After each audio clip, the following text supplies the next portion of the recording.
So just let yourself start off by contacting your heart and your emotions and your state of being.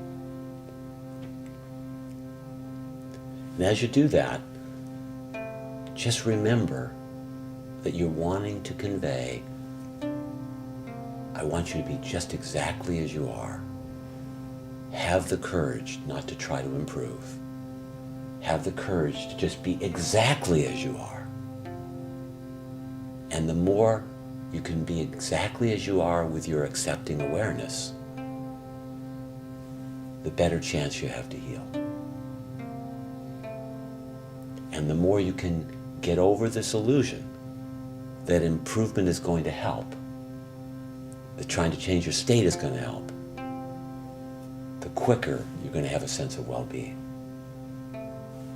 So just contact yourself right where you are and recognize the state of being where you're starting from. And remind yourself now that you've been looking at what your own state of being is, and you've also been looking at what your general tones of voice have been with people around you. And that you've been identifying, these are my most common challenging tones of voice that I go into in my life with the people that really matter.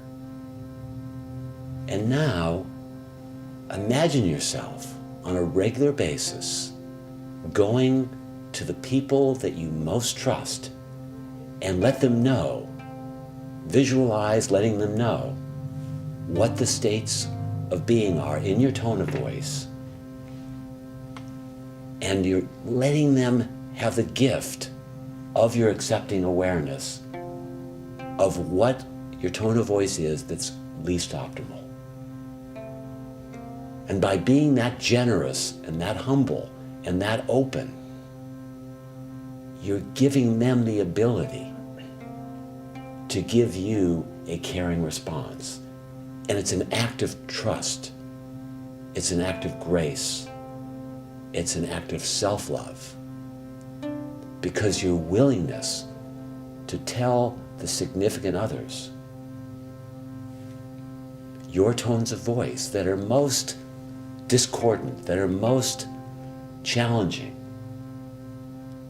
that are most difficult because they're the least loving, is the greatest source of love, the greatest source of trust. So imagine yourself doing this as much as possible with the people you most trust. So just really let yourself say, I want you to know that this is the way my tone of voice is, let's say most irritable, most impatient, most righteous, most annoyed, most withdrawn. And I want you to know because I want to ask for your help. I want to ask for your kindness. I want to let you know this isn't really how I want to be.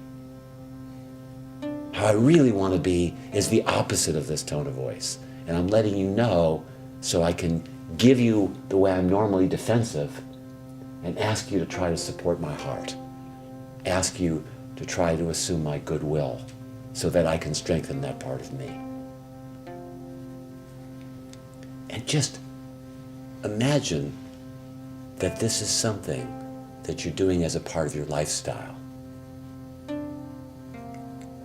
And if you can't imagine that there's anybody around you that you can do this with, just imagine yourself going to a counselor. And if you can't even imagine going to a counselor, imagine that there's some religious figure or some spiritual figure or some family member or some imaginary person that at least you can be honest with them. That you at least are externalizing this and admitting it as outwardly as possible. And so this externalizing your tone of voice and having the capacity to humble yourself is going to help stabilize your life. And nothing short of that is going to deepen your ability to accept yourself and to have a better chance of being accepted by those that you love. Because then what you're doing is, instead of just having your own 2 eyes on it, you could have 4 eyes on it, or 6 eyes on it, or 8 eyes on it.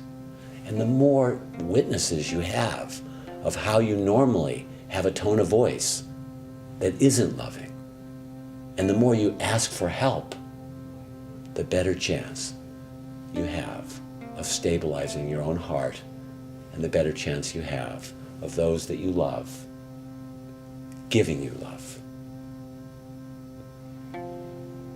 So just see how much you're ready to dedicate yourself to this practice. How much you're ready to be generous enough and trusting enough to those that you most believe could support you. And just appreciate that you're even considering dedicating this to your life.